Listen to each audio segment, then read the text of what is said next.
¿Qué tal? Muy buenas tardes. Espero que estén muy bien todos. Muchas gracias, Diego, por la invitación. Felicitaciones, Jorge, por la presentación. Bueno, la idea de esta presentación es compartirle nuestra experiencia como Asset Manager globales. Llevamos 20 años invirtiendo en real estate en distintos mercados del mundo y bueno, el propósito de la presentación es poderles brindar herramientas a aquellos inversores que estén interesados en maximizar su patrimonio inmobiliario para que de alguna manera puedan tomar mejores decisiones a la hora de realizar inversiones. Vemos que el mundo ha cambiado y la inversión inmobiliaria cada vez es más global, como la inversión financiera. Se requiere evaluar mercados y dentro de los distintos mercados también ser capaces de evaluar los distintos segmentos de activos inmobiliarios para decidir en cuáles invertir, ¿no? O sea, con una mirada mucho más financiera que la típica mirada inmobiliaria que bueno, estuvimos acostumbrados a mantener a lo largo de los años, ¿no? en la historia. Hoy los grandes fondos inmobiliarios aprovechan las crisis, que es donde se hacen generalmente las grandes diferencias en esta actividad que es bastante poco rentable manejándola de manera tradicional. Por eso acá hicimos un pequeño cuadro comparativo de lo que es la mirada tradicional de un inversor inmobiliario y la mirada que hoy tienen los grandes fondos de inversión que logran altos rendimientos, ¿no? Creemos que hay mucho para aprender de ellos. Es con una visión mucho más financiera que tiene que ver con que el inmueble es un bien de cambio para construir una rentabilidad, ¿no? Entonces, un poco la mirada es tener una mirada amplia, o sea, evaluar distintos mercados y distintos tipos de activos para elegir, digamos, los mercados más oportunos en vez de invertir permanentemente en el mismo mercado y en el mismo tipo de activo, ¿no? Dado que, como veremos más adelante, todos los mercados pasan por un ciclo más o menos oportuno y obviamente la idea es aprovechar el ciclo oportuno de recuperación y apreciación fuerte de los mercados e intentar evitar aquellos ciclos de recesión que no contribuyen a la rentabilidad de la inversión. Por otro lado, cambiar esta visión en real estate se habla mucho de location, location, location, o sea, ubicación, ubicación, ubicación. Y nosotros y los grandes fondos de inversión tienen una mirada mucho más puesta en el momento, ¿no? Todas las ubicaciones y todos los mercados cada 20 o 30 años nos ofrecen una ventana de oportunidad para lograr altos rendimientos, independientemente del tipo de activo y la locación. El tema es poder identificar eso, en qué momento entrar y en qué momento salir, ¿no? El timing que se le llama, ¿no? El momento indicado de entrada y salida. Por otro lado, es muy importante también valorar la inversión inmobiliaria, calificar los activos, evaluarlos, estimar exactamente los retornos que producen, ya sea por renta o por apreciación. Nosotros conversamos mucho con inversores inmobiliarios de toda Latinoamérica y vemos que muchas veces no conocen exactamente cuál es el rendimiento que tuvieron de su inversión inmobiliaria, cuánto valían los activos el 1 de enero, cuánto valen el 31 de diciembre, qué rendimientos exactos tuvieron por renta. Y para tomar mejores decisiones es sumamente importante tener claro cuál ha sido el rendimiento, ¿no? Que me va a permitir tomar una decisión de seguir invirtiendo en ese mercado, desinvertir o mantener la inversión. Por otro lado, es muy importante, la actividad inmobiliaria tiene un costo transaccional muy alto, como ustedes saben. El costo de compra y venta de un inmueble en cualquier mercado del mundo está en torno al 10%, ¿no? Entonces, adquiriendo valor, digamos, inmuebles a valor de mercado en mercados estables que no tienen un fuerte crecimiento, digamos, al momento de hacer la inversión estoy teniendo que absorber ese 10% y lo cual me lleva varios años recuperar ese costo para empezar a ganar. Por eso es clave adquirir inmuebles con descuentos. Y eso generalmente se logra aprovechando mercados en crisis, en donde hay muchos inmuebles en bancos, en subastas, que me permiten comprar con un descuento importante respecto al valor de mercado. Y entrar ganando en la inversión inmobiliaria y no perdiendo, teniendo que asumir ese 10% y esperar varios años de rentabilidad para poder costearlo, ¿no? Por otro lado, la visión de rotar los activos aprovechando justamente el ciclo inmobiliario que hablábamos antes y no mantenerlos a largo plazo. Ya veremos en las próximas pantallas cómo la inversión de largo plazo inmobiliaria es muy, muy baja, ¿no? O sea, la tasa de apreciación de un inmueble en largo plazo es muy baja. Rentabilidad producto de una variable, bueno, lo que hablábamos. Generalmente la visión de un inversor tradicional es que la única variable que le produce rentabilidad es la renta, es el alquiler del inmueble. Por eso es importante incorporar estos dos conceptos de la compra debajo del valor de mercado, que sería otra variable, y la tercera es la tasa de apreciación acelerada que se obtiene aprovechando el ciclo de los mercados. Generalmente, digamos, el tipo de gestor que se necesita para llevar adelante estas inversiones generalmente son asesores inmobiliarios, fondos globales, asset managers, que de alguna manera tienen esa visión global, ¿no? Y bueno, los retornos que se pueden obtener invirtiendo de esta forma, que son los que generalmente obtienen los grandes fondos o compañías como la nuestra que asesoran a inversores y familias de Latinoamérica, está entre un 10 y un 20% anual, mientras que la inversión inmobiliaria tradicional ronda entre un 2 y un 4% anual. Entonces, intenté resumir, digamos, las tres principales claves. Claro que hay cientos y miles de variables, pero bueno, lamentablemente siempre contamos con poco tiempo y tenemos que buscar resumir. Entonces, de alguna manera, nosotros decimos que hay tres principales claves en el negocio inmobiliario para construir rentabilidad. Por un lado, la visión global de los ciclos, que es lo que hablábamos antes, que es apreciar a altas tasas. Bueno, les voy a hacer una pregunta antes de pasar a la siguiente pantalla para que, de alguna manera, en las conferencias siempre suelo preguntar y es más fácil el intercambio, pero ¿cuál creen ustedes, como para que se lo anoten y después vean cuán acertado o no estaban, ¿no? ¿Cuál creen ustedes que es la tasa de rentabilidad de un inmueble, o sea, la tasa de apreciación anual de un inmueble? O sea, compro un inmueble hoy y en 10 años, por ejemplo, voy a mi inmobiliaria de confianza o en 20 años y quiero ver cuánto vale ese inmueble. ¿Cuánto creen que apreció anualmente en moneda dura? Vamos a medirlo porque sabemos que nuestros países de Latinoamérica siempre sufren crisis y bueno, es muy difícil con las devaluaciones poder evaluar una tasa de apreciación, ¿no? Real. Entonces, nada, ¿cuánto creen? ¿Un 5, un 3, un 10, un 0, un 8? Bueno, ahora les voy a despejar un poco la duda. Como verán, esta es lo que pasó en Estados Unidos y en general en el mundo. En el largo plazo, la tasa de apreciación de un inmueble es equivalente a la inflación de ese país. Por ejemplo, Estados Unidos, esta es una curva de 100 años, que es una serie muy larga. La tasa de apreciación del inmueble fue de un 3,1% anual. Y la inflación en el mismo periodo fue 3% anual. Con lo cual, lo que se le llama la tasa nominal menos la inflación, que daría la tasa real, nos queda en 0%, 0,10%.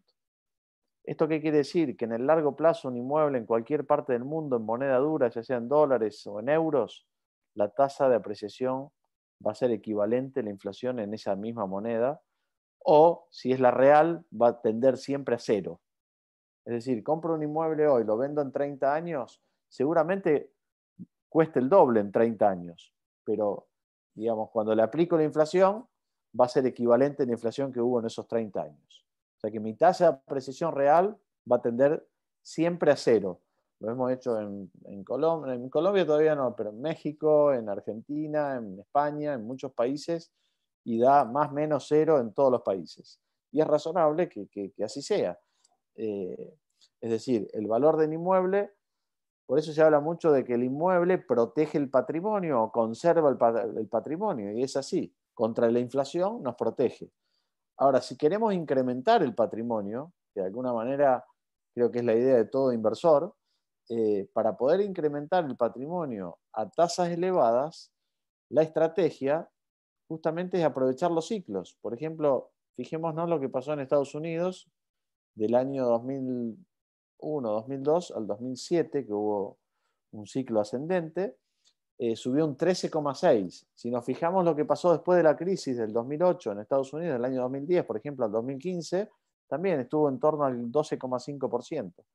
Si nos fijamos lo que pasó en España los últimos 5 años, veremos lo mismo. En Argentina, en la salida de la crisis del 2002 al 2007, pasó lo mismo. Y seguramente en Colombia debe haber habido también ciclos en los cuales cayó el mercado y los siguientes 5 a 7 años siempre se crece. En realidad se recupera el valor, ¿no? Pero se recupera de una manera bastante acelerada. O sea, todo lo perdido, digamos, tal vez cae en 2 o 3, 4 años y se vuelve a recuperar en 4 o 5 años. Con lo cual, esa tasa de apreciación en esos 5 o 6 años prácticamente equivale a los 25 o 30 años que obtenemos cuando compramos un inmueble y nos lo quedamos por mucho tiempo. Entonces, el entrar y salir en ese periodo, de alguna manera nos termina ahorrando muchos años de espera haciendo una inversión tradicional y manteniendo los activos a largo plazo. Aproximadamente 20 años de ahorro de tiempo nos produce aprovechar lo que hablábamos antes, que es el timing, ¿no? Por eso creemos que es clave poder leer los mercados para aprovechar esos 5 o 7 años de recuperación que nos permiten duplicar prácticamente el valor del inmueble, lo que en un mercado normal, en el largo plazo, nos iría 25 o 30 años. La clave número 2, que hablábamos antes, la adquisición del activo, o sea, en distress. Distress es cuando un mercado está sobreofertado, en donde hay muchísimo inmueble bajo ejecución hipotecaria, en subastas, en bancos, etcétera, que hacen que se pueda entrar con fuertes descuentos, ¿no? Como habrá pasado en algún momento en Colombia, como pasó aquí en Estados Unidos en el año del 2010 al 2014, 15 prácticamente, como bueno, está pasando y pasó recientemente en Detroit, que es una ciudad de Estados Unidos que cayó en bancarrota en el 2014 y cuando se estaba empezando a recuperar de la crisis del 2008 tuvo un doble knockout técnico que la dejó destrozada prácticamente y bueno, ahora lleva 4 o 5 años de plena recuperación y todavía se consiguen inmuebles en bancos y en subasta, como puede ser varias ciudades de España todavía que hay muchas oportunidades, como el mercado actual de Italia, ya veremos un poco más de mercados más adelante, ¿no? Pero, digamos, la clave está en adquirir propiedades. Es muy difícil que un propietario particular, privado, esté dispuesto a perder un 20, un 30, un 40% del valor de mercado. Generalmente los fuertes descuentos se logran comprando en subastas o en bancos, ¿no? Que es un poco nuestra especialidad. Y también la otra fuente de creación de valor es financiando proyectos inmobiliarios, participando, comprando la tierra y aportándola, como ustedes sabrán, o aportando el equity, el capital inicial para que ese desarrollo empiece a desarrollarse, ¿no? Entonces, son como las 3 fuentes de poder entrar por debajo del valor de mercado. Generalmente, a nosotros nos gusta más comprar activos terminados, digamos, no entrar en proyectos de construcción, porque generalmente el mismo retorno que se obtiene en un proyecto a 4 o 5 años, que implica desde el momento cero que se empieza a plasmar hasta que finalmente se entregan las llaves y se terminan de vender las unidades, ese 20 o 25% de margen que hay, muchas veces se logra comprando en una subasta o en un banco en el mismo momento de comprarlo, ¿no? En el momento de firmar la escritura ya estoy obteniendo el mismo beneficio que puedo llegar a obtener durante 4 años que implica un proyecto y con los riesgos y las contingencias que implica, ¿no?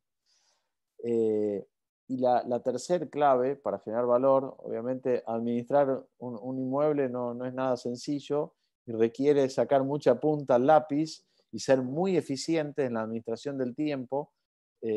Cada día que un inmueble queda vacío y no está disponible para la venta o a la renta, o no se alquila o no se vende, es dinero, digamos, el capital está allí parado y es dinero que realmente nos cuesta, porque al final el dinero nos rinde una tasa y si ese dinero no está produciendo y generando rentas o se está vendiendo, digamos, no crea valor, ¿no? Y también coordinar, es clave coordinar a todos los actores de la actividad inmobiliaria, que son alrededor de 10 actores, compañías constructoras, asesoramiento fiscal y legal para tener digamos, un bajo riesgo y una eficiencia fiscal importante, compañías de property manager que administran los inmuebles, compañías de seguro que aseguran, compañías de tasación. O sea, es muy importante articular y coordinar a todos estos jugadores porque cada uno de ellos está enfocado en su actividad y no necesariamente en defender los intereses del inversor. Entonces, un poco eso es lo que hacemos desde IMSA, elegir a los mejores aliados estratégicos para poder llevar adelante esa gestión de una manera muy eficiente y lograr el máximo rendimiento, ¿no? Entonces, cuando ponemos un poco esto en números, generalmente hay determinados perfiles de inversores, desde perfiles conservadores, prudentes y moderados, y los retornos que se pueden lograr anuales, netos para el inversor, mínimos, digamos, desde IMSA tenemos un objetivo de lograr retornos mínimos de un 8, un 10 y un 12% anual, dependiendo del perfil de riesgo, lo que permite en el largo plazo, mirado a 30 años, multiplicar por 10, 17 o 30 el patrimonio inicial, mientras que la inversión inmobiliaria tradicional apenas nos permitiría triplicar o cuadruplicar nuestro patrimonio a lo largo de ese tiempo, ¿no? Entonces, eso es un poco el foco de nuestra compañía, producir altos retornos. Llevamos afortunadamente 15 años de track record que estamos un poquito por encima del objetivo, con un promedio de un 14% neto anual para nuestros inversores. Yendo un poco al tema mercados, esto es, digamos, la torta a nivel global de dónde invierten los 200 fondos más grandes del mundo. Y esto es importante tenerlo en cuenta porque muchas veces nos encontramos que el inversor de Latinoamérica le cuesta mucho salir de su mercado y diversificar. Y cuando vemos esta torta un poco sorprende, ¿no? Porque los 200 fondos más grandes del mundo, que generalmente son los que mejores resultados obtienen y más equipos profesionales tienen trabajando y operando, tan solo invierten 0,84% en toda Latinoamérica. Bueno, eso nos hace pensar que no necesariamente los mejores negocios están en nuestros países de Latinoamérica, ¿no? Entonces, creo que nos lleva a la reflexión de que es importante, de que si queremos lograr altos retornos y tener seguridad en nuestra inversión, es importante mirar un poco hacia afuera, ¿no? De hecho, entre Estados Unidos y Europa se llevan prácticamente el 85% de la inversión global, ¿no? Entonces, esto para aquellos inversores que están muy invertidos en el mismo país en donde radican, generalmente Latinoamérica, bueno, es importante tener en cuenta qué es lo que están haciendo estos 200 fondos más grandes del mundo, ¿no? Por otro lado, bueno, vemos que sigue habiendo un apetito muy importante en lo que es la inversión inmobiliaria. Esto nos muestra, la evolución de la inversión en los últimos 10 años, ya sea a nivel total, a nivel Estados Américas, a nivel Europa, que es digamos, los últimos años es donde más apetito está habiendo de inversión. Estados Unidos tuvo como un boom en los años a la salida de la crisis del año 2010 hasta el 2015-16, luego ya entró ya un poco en una meseta, tuvo otro repunte en el 2018 y hoy está ya más amesetado porque obviamente el mercado está muy estabilizado y hay menos oportunidades y principalmente estos fondos invierten donde más oportunidades hay a nivel mundial, ¿no? Por otro lado, perdón. Aquí vemos la tasa de retorno global inmobiliaria con respecto a la tasa de los bonos. Esto fue antes de la pandemia. Hoy esto se amplió la brecha, porque hoy prácticamente los bonos en Estados Unidos y en Europa están vendiendo cerca del 1% y la renta inmobiliaria está por encima del 4%, con lo cual está cuadruplicando la tasa de rendimiento de un bono, que generalmente es la competencia de un inmueble a nivel financiero, con lo cual hoy el apetito que hay de grandes fondos de inversión por lo inmobiliario es muy grande porque por primera vez en la historia una inversión inmobiliaria está cuadruplicando, digamos, solamente la renta de la inversión inmobiliaria, que está en promedio del 4%, está cuadruplicando la de un bono, ¿no? Por otro lado, los flujos, donde vemos los flujos de dónde salen, las líneas verdes son las principales ciudades de Estados Unidos, las celestes las principales de Europa, y vemos claramente que Estados Unidos está mirando más hacia Europa, eh, que digamos son los destinos que, que más inversión están recibiendo, ¿no? Como Francia, Reino Unido, Alemania, obviamente España. Entonces, hoy, digamos, el flujo de capitales principalmente se está moviendo de Estados Unidos hacia Europa, ¿no? Acá tenemos un mapa, digamos, que nuestro equipo de research hace en función al atractivo que le ve a cada mercado, con variables institucionales, macroeconómicas, del sector inmobiliario y demás. Y bueno, claramente vemos que Latinoamérica está pasando por un momento difícil, luego de muchos años de crecimiento, les diría desde el año 2007, 2006 al 2015, 2016, en general Latinoamérica ha tenido muy buenos años, inclusive ha podido capear muy bien la crisis del 2008. Creo que Latinoamérica fue uno de los continentes que menos sufrió la crisis del 2008 por tener menos grado de apalancamiento en el sector hipotecario. Pero bueno, actualmente está sufriendo un poco, ya veremos las variables. Estados Unidos sigue siendo atractivo, como siempre es un país muy atractivo, que genera mucha confianza y hay mucho flujo siempre de inversión, pero ya no es tan atractivo como lo era hace 4 o 5 años, porque el mercado ya ha estabilizado y está ya en una meseta, excepto alguna ciudad como la que marcábamos, Detroit, que todavía está en una fase de recuperación.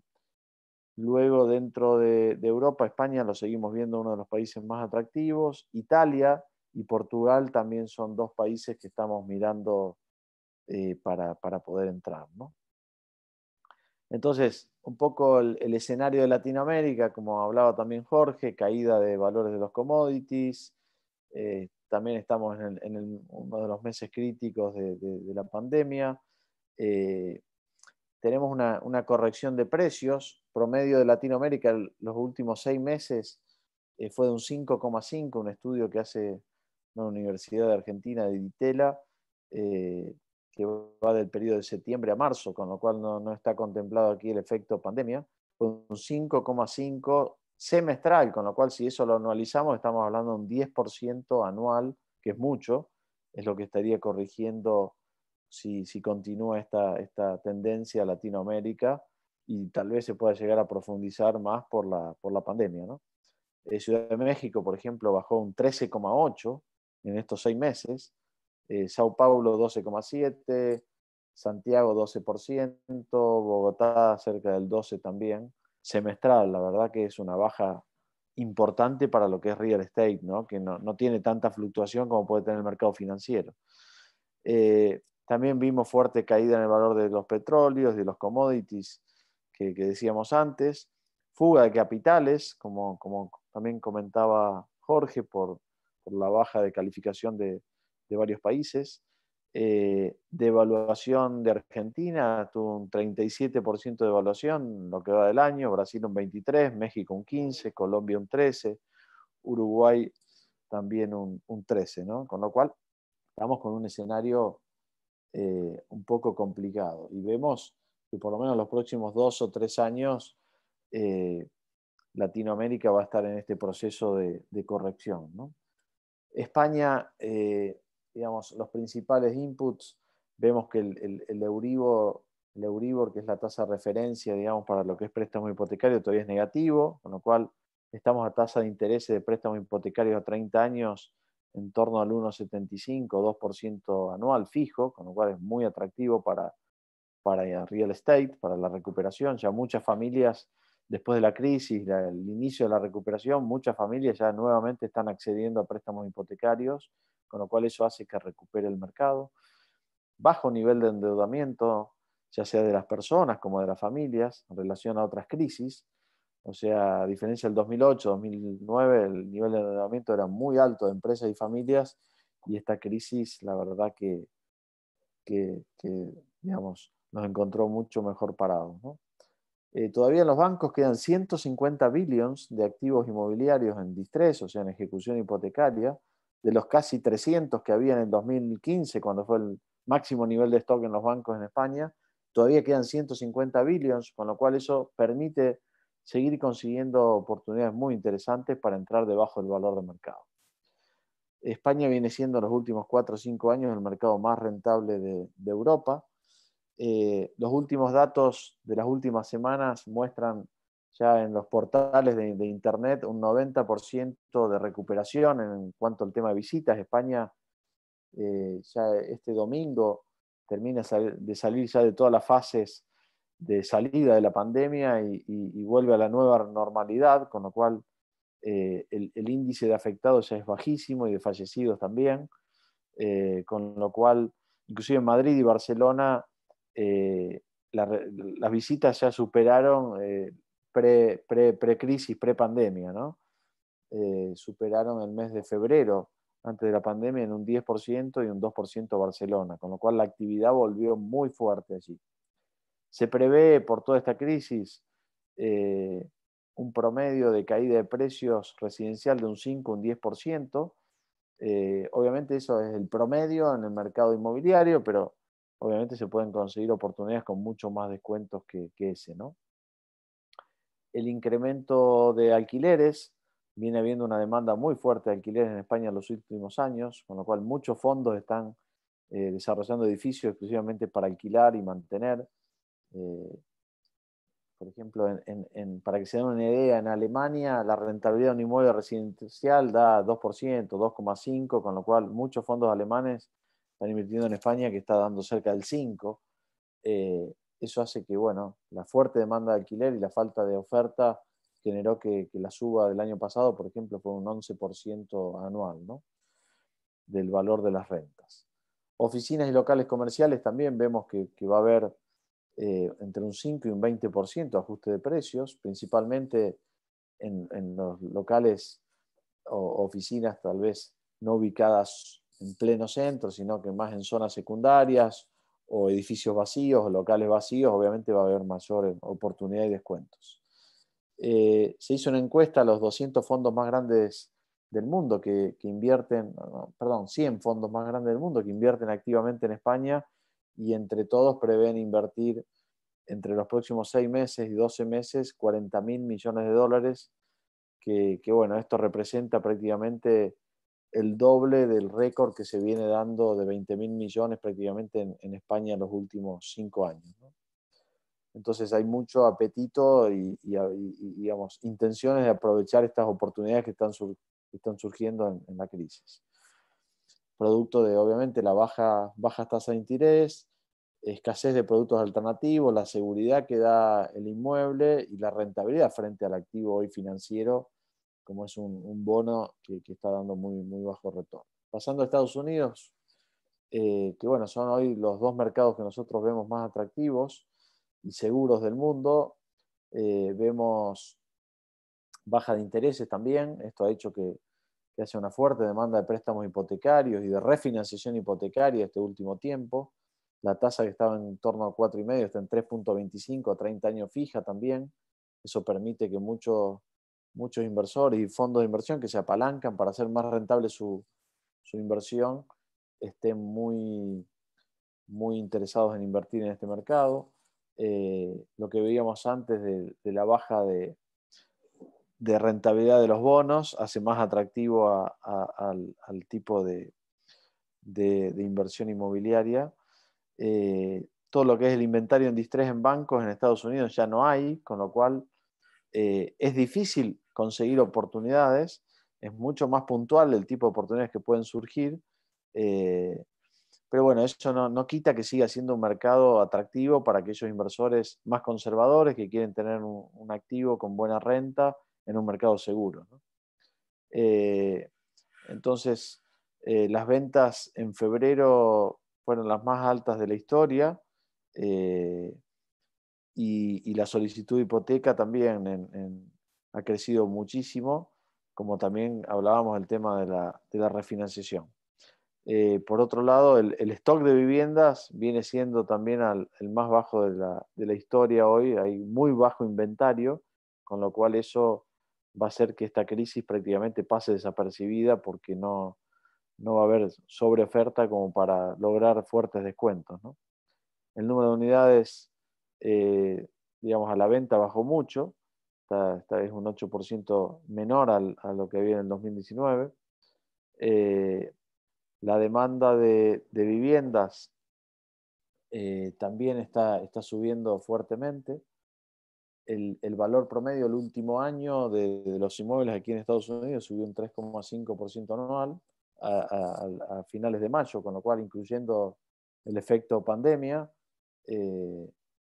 Y bueno, está creciendo obviamente la actividad, el tráfico en las web de búsquedas y demás, producto bueno, que estamos empezando ya a salir aquí en Estados Unidos de la crisis, ¿no? Y hay muchísimos también fondos con mucha liquidez que tienen previsto invertir cerca de 300.000 millones.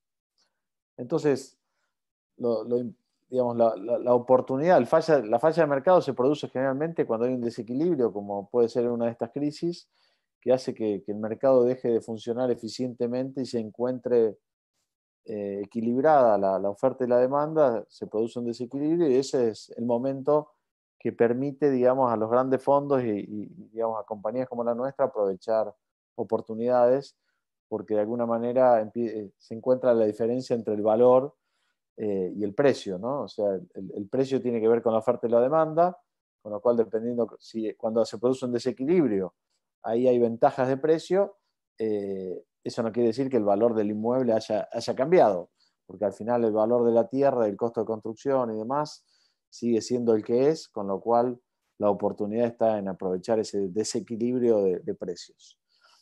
Vemos entonces una ventana de oportunidad para entrar en inmuebles, inclusive financiándolos con las tasas de préstamos hipotecarios más bajas de la historia en estos mercados, tanto en Estados Unidos como en Europa, España y otros países. Oportunidad de entrar en el corto plazo con descuentos, que eso también ayuda mucho a la inversión inmobiliaria. Vemos también, como decíamos antes, ¿no? Un traspaso de la inversión financiera hacia la inmobiliaria por los retornos más atractivos. Lógicamente, como decíamos antes, hay más oportunidades y mayor poder de negociación por haber tantos activos todavía en bancos, tanto en Italia como en España que en Estados Unidos. Y también vemos que puede haber un pequeño ajuste en el costo de construcción para aquellos que les interese participar de proyectos inmobiliarios. Puede haber un pequeño ajuste porque hay mucha gente del sector de la construcción, digamos, mucha gente que se vio afectada en distintos tipos de industria, por ejemplo el turismo, que bueno, temporalmente está pasando a la industria de la construcción, con lo cual hay más oferta y se puede conseguir, digamos, reducir los costos de construcción. Como vemos, esta es una nota de Blackstone, que es el fondo número 1 del mundo, que en el mes de abril, en plena pandemia, ya estaba levantando el fondo más grande de la historia para invertir en Europa de 9.800 millones de euros, que es el fondo más grande que levantó Blackstone en su historia para invertir en Europa, que principalmente será destinado a España, Italia, Francia, los países que más oportunidades hoy están brindando. Con lo cual, esta es una muestra de alguna manera que las oportunidades están y bueno, es momento de aprovecharlas, ¿no? Brevemente, para ir cerrando y ya dejar el espacio a preguntas, un poco cómo funcionamos nosotros, cómo operamos como compañía. Lo que buscamos es primero identificar los distintos mercados y elegir los más convenientes que nos puedan producir la mayor rentabilidad, ya sea a nivel rentabilidad y seguridad para el inversor, ¿no? A nivel jurídico, seguridad jurídica, derecho a la propiedad, todo lo que es el marco institucional. Pasado ese filtro, pasamos a todas las variables macroeconómicas. Pasado ese filtro, pasamos a las variables inmobiliarias y luego ya nos enfocamos en identificar cada segmento inmobiliario, oficinas, retail, residencial, primera vivienda, premium, etcétera, evaluar cuáles son los distintos segmentos que pueden producir mayor rentabilidad. Luego ya pasamos a la parte más táctica, que es, una vez identificados esos segmentos, elegir los mejores activos en banco y en subasta para poderlo comprar con fuertes descuentos y agregarle valor en la gestión. Y luego ya en la parte más operativa, como decíamos antes, enfocarnos en coordinar, gestionar y desarrollar a los proveedores que van a llevar adelante la parte más operativa de la inversión. Un poco las ventajas que vemos para inversores que quieran aprovechar el modelo es que pueden, digamos, invertir globalmente, aprovechando justamente los ciclos de los mercados, a través de una visión objetiva de los distintos segmentos de activos en diferentes mercados. Cuando decimos objetivas es hacer un análisis. Al final hay tres variables: con qué descuento puedo comprar, cuánto va a subir en los próximos años y qué rendimiento por renta. Independientemente del activo, si me gusta o no me gusta, si está en un buen barrio o no está en un buen barrio, si es local, oficinas o vivienda. O sea, la mirada objetiva es mirar lo que nos interesa en la inversión inmobiliaria, que es ganar dinero. Si es una vivienda para ir a vivir o para una oficina para ir a trabajar, lógicamente el análisis es completamente distinto. Ahí no importa el timing, no importa el valor de renta, no importa el descuento en la compra, no importa la tasa de apreciación, porque lo estoy comprando para mí, para vivir, para disfrutar. Y ahí el timing pasa a ser un tema secundario. Lo importante es que te guste, que esté bien ubicado, etcétera, ¿no? Pero cuando hablamos de inversión inmobiliaria, las tres cosas que tenemos que mirar son esas. El resto es totalmente accesorio y complementario, ¿no? Desarrollo de productos y fondos, digamos, diseñados de acuerdo al perfil del inversor. Es decir, nosotros hacemos un test de los inversores y a partir de ahí hacemos un programa de inversión concreto y definido para esa inversión, para ese inversor, teniendo en cuenta su perfil de riesgo, objetivos, preferencias y demás. Acceder a invertir en subasta y en bancos con fuertes descuentos. Poderle agregar valor en la gestión. Generalmente nosotros compramos inmuebles que pueden llegar a estar ocupados, requieren reparaciones. O sea, hay toda una gestión que agrega valor y nosotros la acompañamos. Obviamente cada inversor tiene los inmuebles a nombre de él propio, y tiene su cuenta bancaria en donde maneja sus fondos, con lo cual no es que está, digamos, depositando dinero en un fondo de inversión, sino que cada inversor tiene autonomía y manejo y control absoluto de su inversión y es el único dueño del 100% de sus inmuebles. Cuenta con el apoyo y el respaldo de nuestra gestión, en donde nuestra gestión de alguna manera es compensada en función al éxito que tiene la inversión. Nosotros le permitimos al inversor que primero se lleve un retorno definido él y por encima de la inversión, digamos, del retorno que se fija para el inversor, se comparte el beneficio si es que hay éxito y superamos una tasa de retorno atractiva, ¿no? Y bueno, también en nuestro track record, que llevamos 15 años, perdón, logrando un rendimiento anual del 14% sin apalancamiento, es decir, sin tomar financiamiento.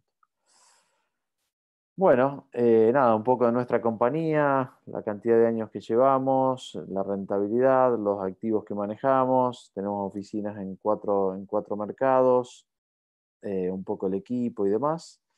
Así que bueno, muchísimas gracias nuevamente, Diego y todo el equipo de RB.